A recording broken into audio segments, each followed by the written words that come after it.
तो ये जो वेंडर्स होते हैं जो स्ट्रीट के किनारे गलियों में काम करते हैं आपको दिखाई देते होंगे। तो ये अपनी दुकानें भी कैसे बना लेते हैं। कुछ बरसात के उन्होंने जो पेपर्स होते हैं बरसाती पेपर्स उनको लगा लिए, थोड़े बहुत खंभे काट लिए छोटे मोटे, और उन्होंने अपनी टेम्परेरी एक दुकान बना ली होगी। आपने कई बार देखा होगा सड़क के किनारे ऐसी छोटी मोटी दुकानें जो होती हैं, और उनके पास कभी कभी एक छोटा ठेला होता है या प्लास्टिक की शीट होती है जिसको बिछाकर कई बार अपनी दुकान बना लेते हैं। और कई बार क्या होता है कि पुलिस जब बहुत भीड़ भाड़ हो जाती है हर सड़क में, कोई निकलते नहीं बन रहा, जाते आते नहीं बन रहा, तो फिर पुलिस इनको भगा भी देती कई बार।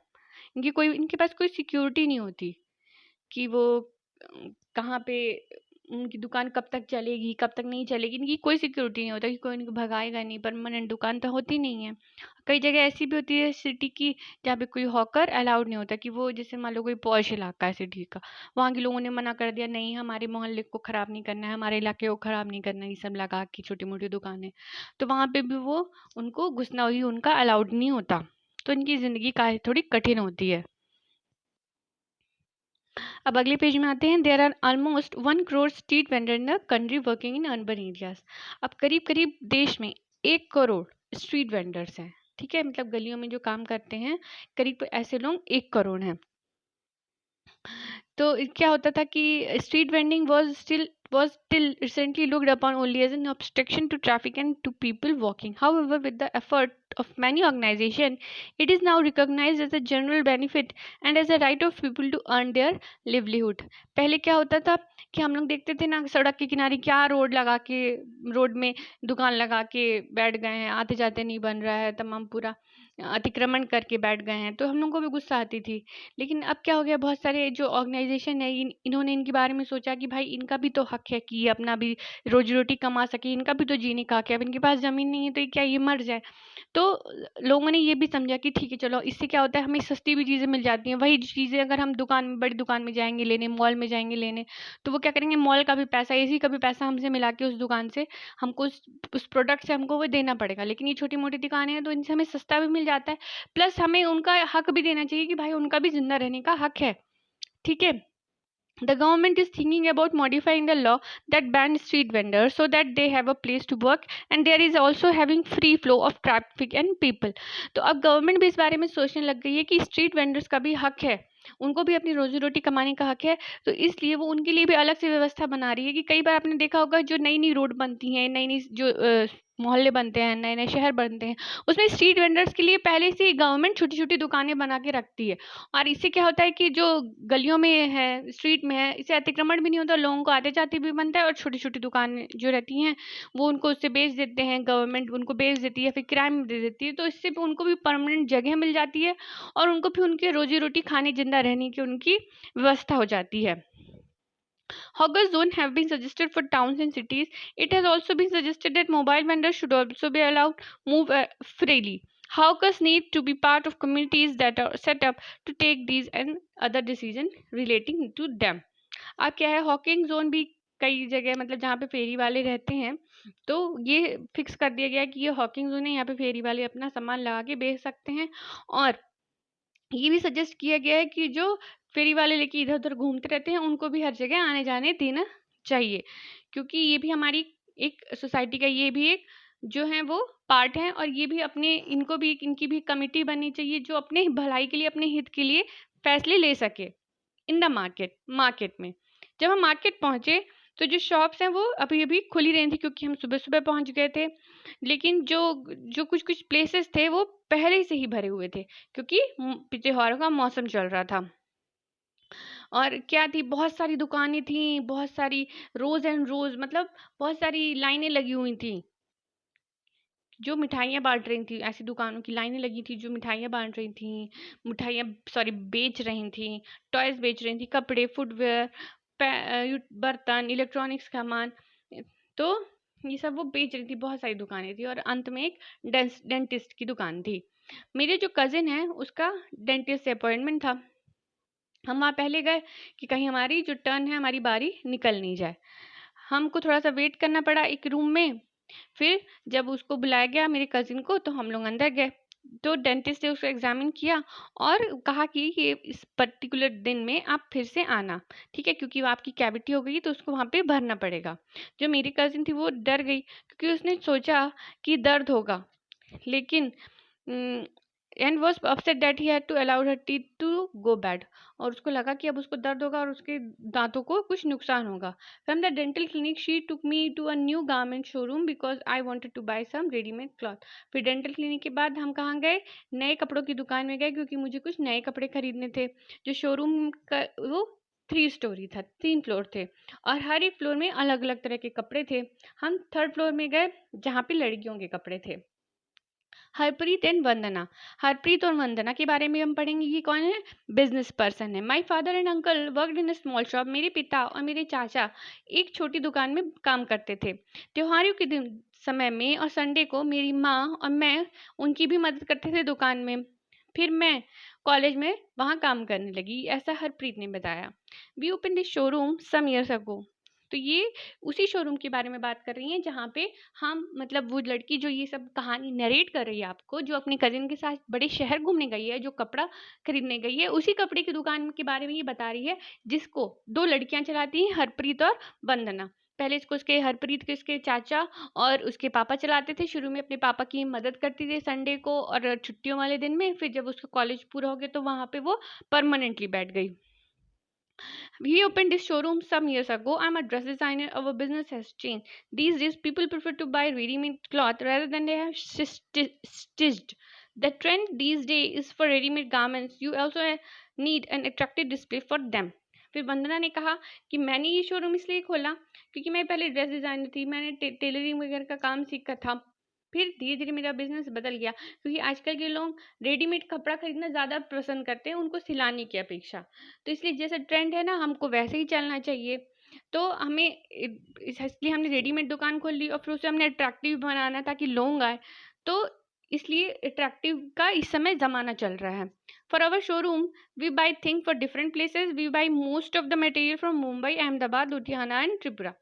तो जो है हम अपने शोरूम के लिए कहाँ से चीज़ें खरीदते हैं, मुंबई से, अहमदाबाद से, लुधियाना से और त्रिपुरा से।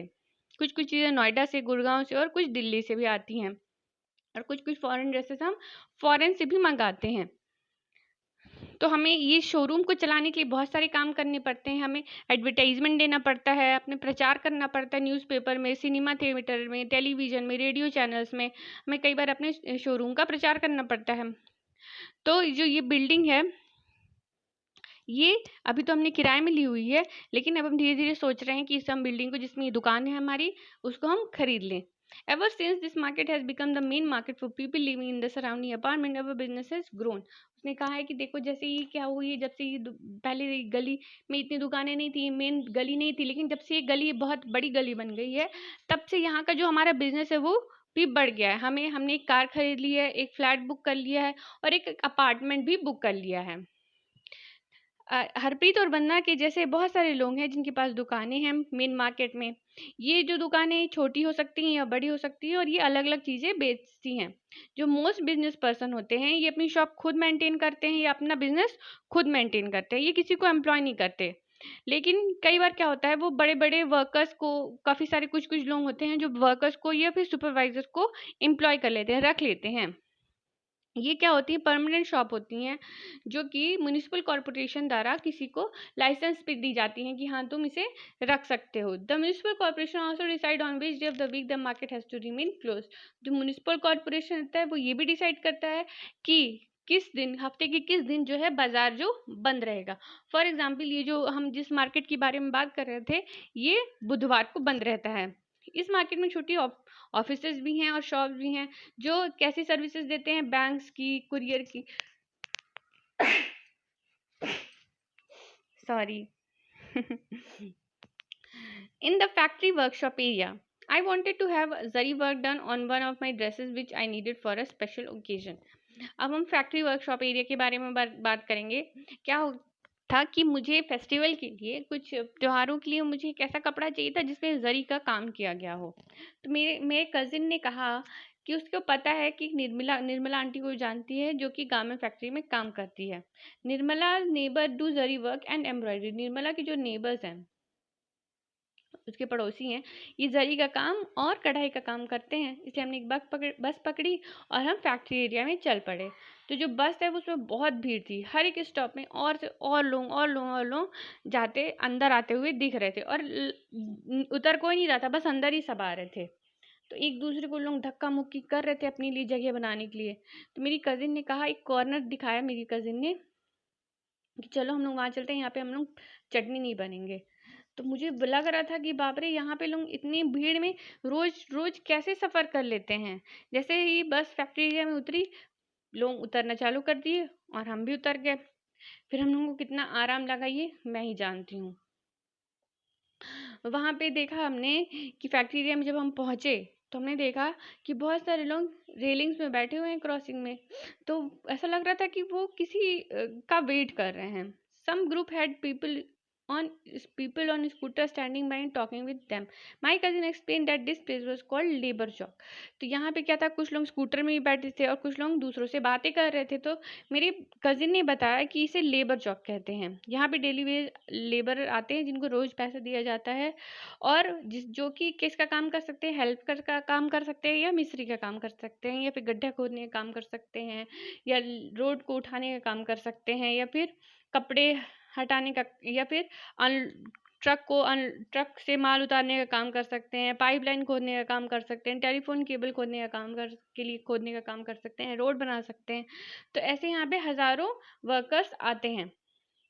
तो हम लोग क्या कर सकते हैं, उनमें से अगर हम लोग को कैसी भी ज़रूरत है तो हम उनमें से कोई भी वर्कर्स अपने पास अपने साथ एक काम के लिए लेके जा सकते हैं डेली बेस पे। मतलब उन्हें हम दैनिक वेतनभोगी बोलेंगे। हमने पैसा देंगे, 1-2 दिन के लिए, 3 दिन के लिए, जितना भी हमारा काम होगा हमने पैसे देंगे, उनसे काम करवाएंगे और फिर वो फिर से वहीं पे अपना अड्डे पे खड़े हो जाएंगे। We enter the factory area. फिर हम फैक्ट्री एरिया में पहुंचे और वहाँ पे हमको छोटी छोटी वर्कशॉप ढूंढने लगे। तो वहाँ पे जो एकदम छोटी छोटी वर्कशॉप थी, तो बिल्कुल लग रहा था तो ख़त्म ही नहीं होंगी। एक सेक्शन में मैंने देखा कि पेपर छोटे कमरे में कुछ सिलाई मशीन से कुछ सिलाई वगैरह का काम कर रहे हैं। एक जो व्यक्ति था जो सिलाई मशीन में काम कर रहा था, सिलाई मशीन में, और जो कपड़े जो है सिल कर एक के ऊपर एक रखे हुए थे। We located Nirmala in the stitching unit. हमने लोकेट किया निर्मला को, जो सिलाई की यूनिट है वहाँ पे हम निर्मला को ढूंढा। वो बहुत खुश हुई मेरी कजिन से मिलके, और उसने प्रॉमिस किया कि वो मेरी ड्रेस में जरी का काम करवा देगी। निर्मला जो है वो एक टेलर का काम करती है, वो एक एक्सपर्ट है गारमेंट यूनिट में। जो फैक्ट्री है जहाँ पे वो काम करती है वो गर्मियों में कपड़े बनाती है। कहाँ पे के लिए, यूएसए के लिए, यूके के लिए, जर्मनी के लिए और नीदरलैंड के लिए, यहीं से कपड़े उसके फैक्ट्री से जाते हैं। Workers like Nirmala have to work very long hours in the month from December to April. तो दिसंबर से लेकर अप्रैल तक जो निर्मला जैसे वर्कर हैं उनको बहुत ज़्यादा टाइम तक काम करना पड़ता है। इनका जो नॉर्मल वर्किंग डे है वो सुबह 9 बजे से रात को 10 बजे तक चलता है। कभी कभी इससे बाद तक भी वो लोग काम करते हैं, और वो हफ्ते में वो लोग 6 दिन काम करते हैं। At times when the work need to be done urgently, she works on Sundays too. अब जब कभी कभी बहुत अर्जेंटली काम चाहिए तो वो लोग संडे को भी काम करते हैं। निर्मला को 80 रुपये प्रतिदिन का मिलता है 8 घंटे का, और अगर वो एक्स्ट्रा काम करती है तो उसको 40 रुपये एक्स्ट्रा मिलता है। By June the work is over and the factory reduce is staff. तो जून तक क्या होता है, इनका काम, फैक्ट्री का काम जो है वो कंप्लीट हो जाता है, और इनके जो स्टाफ है उसकी कमी की जाती है, और निर्मला को भी कहा जाएगा कि तुम भी छोड़ दो। तो 3 से 4 महीने के लिए इसके पास कोई काम नहीं होगा। Most workers like Nirmala are employed on what is known as casual basis, that they are required to come, and when the employers need them, they are employed when they are employed when the employee gets large order or during certain season. At other times of the country they have find some other works. तो क्या होता है, ये जो निर्मला जैसे casual workers होते हैं, वो परमानेंट वर्कर्स नहीं होते, इनके पास हरदम काम नहीं होता। जब बहुत ज़्यादा काम होता है तो इनको फैक्ट्री वाले बड़े बड़े बुला लेते हैं, तो उनसे काम, या कोई पर्टिकुलर सीजन होगा तब इनसे काम करवा लेंगे, और फिर उनको उस टाइम का पैसा देके उनकी छुट्टी हो जाएगी। Jobs like Nirmala are not permanent. If workers complain about their pay or working condition, they are asked to leave. अभी जो निर्मला जैसे जो वर्कर्स होते हैं ये परमानेंट नहीं होते, और अगर वो अपनी वर्किंग कंडीशन के बारे में बोलेंगे कि भाई वर्किंग कंडीशन हमारी बहुत ख़राब है, हमको बहुत ज़्यादा काम करना पड़ता है, संडे को भी काम करना पड़ता है, सुबह 9 बजे से 10 बजे तक रात को काम करना पड़ता है, ये बोलेंगे हमें पैसा कम मिलता है, तो उनको कहा जाएगा कि तुम छोड़ दो। इनकी कोई जॉब सिक्योरिटी नहीं है, प्रोटेक्शन नहीं है अगर उनके साथ कोई खराब बर्ताव हुआ। उनको उनके उनको उनसे ये एक्सपेक्ट किया जाता है वो बहुत लंबा काम करे, बहुत देर तक काम करें। जैसे कि जो क्लॉथ मिल की यूनिट में जो वर्कर हैं वो दिन रात की शिफ्ट में काम करते हैं, जो कि एक शिफ्ट 12 घंटे की होती है। एक जो वर्कर है वो एक मशीन में 12 घंटे काम करता है, फिर उसी मशीन में दूसरा वर्कर अगले 12 घंटे के लिए काम करता है। In the office area, my aunt Sudha work as a marketing manager. She has asked us to reach her office before 5:30 p.m. जो मेरी आंटी हैं सुधा है, मेरी काकी हैं, वो मार्केटिंग मैनेजर की तरह काम करती हैं। उन्होंने हमसे कहा कि मैं ऑफिस 5:30 बजे के पहले पहुंच जाऊंगा, पहुंच जाइए। उन्होंने मेरे से ये ऐसा कहा कि आप तुम लोग 5:30 बजे से पहले मेरे ऑफिस पहुंच जाना। We thought we would get late, so we took an auto rickshaw that manage to get us there just in time. तो हम लोग को लगा कहीं हम लोग लेट ना हो जाएं, तो हमने एक ऑटो रिक्शा पहुंचा ताकि हम उनके ऑफिस टाइम से पहुंच जाएं। उनका जो ऑफिस था वो बहुत बड़ी बड़ी बिल्डिंग से घिरा हुआ था। हाँ, सैकड़ों लोग जो हैं वो उस बिल्डिंग से निकल रहे थे। कुछ कार पार्किंग की तरफ जा रहे थे, कुछ बसेस की तरफ जा रहे थे। मेरी जो आंटी हैं वो मार्केटिंग मैनेजर है कंपनी में जो कि बिस्किट बनाती है। The factory which the biscuit are made is outside the city. तो ये जो फैक्ट्री है वो कहाँ है, जहाँ बिस्किट बनते हैं वो सिटी के बाहर है। जो सुपरवाइजर है वो क्या करता है, जो आंटी है वो सुपरवाइजर है, तो ये क्या काम करती हैं, 50 सेल्स पर्सन का जो काम है वो देखती हैं। जो हर एक different part of the city, मतलब जाते हैं जो सेल्स पर्सन होते हैं वो 50 सेल्स पर्सन जो अलग अलग शहर के अलग डिफरेंट पार्ट में जाते हैं और उन बिस्किट्स को बेचते हैं। They get order from shopkeepers and collect payment from them. तो ये क्या होता है, ऑर्डर लेते हैं दुकानदारों से बिस्किट्स के और पेमेंट कलेक्ट करते हैं। They has divided she has divided city into 6 region and once a week she meets the sales person of each region. तो उसने क्या किया है, आंटी ने क्या किया हुआ है कि उन्होंने पूरे शहर को 6 हिस्सों में 6 क्षेत्रों में बांट के रख दिया है और वहाँ पे वो हर एक हफ्ते में एक बार वो एक सेल्स पर्सन से हर एक क्षेत्र के मिलती हैं। She checks the progress report, वो प्रोग्रेस रिपोर्ट देखती हैं और डिस्कस करती हैं प्रॉब्लम जो उन सेल्स पर्सन को वहाँ पे बेचने में आ रही है, बिस्किट्स बेचने में। She has to plan the sales in the entire city and often has to work late and travel to different places. जो क्या करती हैं वो प्लान करती हैं कि इस शहर में इस हिस्से में हमें कैसे क्या बेचना है, लोगों की जो बिस्किट्स की है वो खपत उनकी बढ़े, वही सब प्लानिंग करती हैं। कभी कभी उनको लेट भी काम करता है और उनको बहुत जगह ट्रैवल भी करना पड़ता है। She gets a regular salary every month, इसलिए इसके लिए उनको एक परमानेंट रेगुलर सैलरी मिलती है, क्योंकि ये परमानेंट वर्कर हैं, उनको फैक्ट्री से रेगुलर सैलरी मिलती है कंपनी से। She can expect her job to continue for a long period of time, इसलिए वो एक्सपेक्ट कर सकती हैं कि उनकी जो जॉब है वो थोड़ा लंबे तक वो चलेगी, क्योंकि वो परमानेंट वर्कर हैं। तो उनको बहुत सारे बेनिफिट भी मिलते हैं, जैसे वो अपने बुढ़ापे के लिए कुछ सेविंग्स भी उनको मिलती है, कर सकती हैं, क्योंकि उनकी जो कुछ सेविंग्स है, सैलरी का कुछ पार्ट है, वो एक फंड की तरह फंड के साथ जो गवर्नमेंट एक फंड देती है उसके साथ मिला के उनको उनका एक जो सैलरी का पार्ट है वो रख दिया जाता है और वो जो इंटरेस्ट उनको सेविंग्स में मिलता जाता है। जब वो रिटायर होंगी तो उनको मनी ये सब मिलेगा, वो पेंशन की तरह यूज़ कर सकती हैं। हॉलीडेज मिलता है उनको, संडे या नेशनल हॉलीडे को उनको छुट्टी मिलती है। कभी कभी उनको कुछ छुट्टी वो कभी ज़रूरत हुई, तबीयत ख़राब हुई तो वो मांग भी सकती है। मेडिकल फैसिलिटी मिलती है उनकी कंपनी को, उनकी कंपनी जो करती है मेडिकल एक्सपेंसेस देती है। मतलब कि अगर उनकी आंट की तबीयत ख़राब हुई है, उनकी फैमिली की तबीयत ख़राब हुई, तो जो उनकी कंपनी है वो कुछ उनको मेडिकल फैसिलिटी भी या पैसे भी देती है। शी गेट्स मेडिकल लीव, अगर उनको मेडिकल लीव भी मिलती है अगर वो बीमार हुई, और अगर वो इस लीव के दौरान मतलब मेडिकल लीव में उनकी सैलरी भी नहीं कटती। ऐसे बहुत सारे वर्कर्स हैं जो ऐसे ऑफिस में काम करते हैं, फैक्ट्रीज में काम करते हैं, गवर्नमेंट में डिपार्टमेंट में काम करते हैं, जहाँ पे वो रेगुलर और परमानेंट वर्कर्स होते हैं। They attend the same office और factory regularly, their work is clearly identified, they get a regular salary. Unlike casual worker, they will not be asked to leave, the factory does not have much work. ऐसे जो workers होते हैं ये इनका जो काम होता है वो कंफर्म होता है कि ये इनका पर्टिकुलर इनका ये काम है, इनकी पर्टिकुलर सैलरी है। कैजुअल वर्कर की तरह नहीं होता कि भाई ज़्यादा काम आ गया तो तुम रहो, कम काम आ गया तो तुम्हारी छुट्टी। At the end of the day, we got into my aunt's car exhausted. अंत में हम लोग अपनी आंट के कार में पहुंचे। मैं बहुत थकी हुई थी, हम दोनों बहुत थके हुए थे, लेकिन हमें मज़ा भी बहुत आया। और मैंने सोचा कि कितना इंटरेस्टिंग है बहुत सारे लोगों को अलग अलग तरह का काम करते हुए देखना। They have probably never met each other, but it is their work that ties them together and help to make up the city life. लेकिन यही उनका काम है जिन्होंने उनको इनडायरेक्टली एक जोड़ रखा है और उन्होंने एक शहर की एक लाइफ को बना रखा है। तो दोस्तों, ये हमारा आज 9th चैप्टर भी सिविक्स का कंप्लीट हो गया, क्लास 6 का। तो आपको कैसा लगा आप लोग मुझे ज़रूर कमेंट करिए और अपने दोस्तों के साथ शेयर करिए, मेरा चैनल सब्सक्राइब करिए। Thank you so much.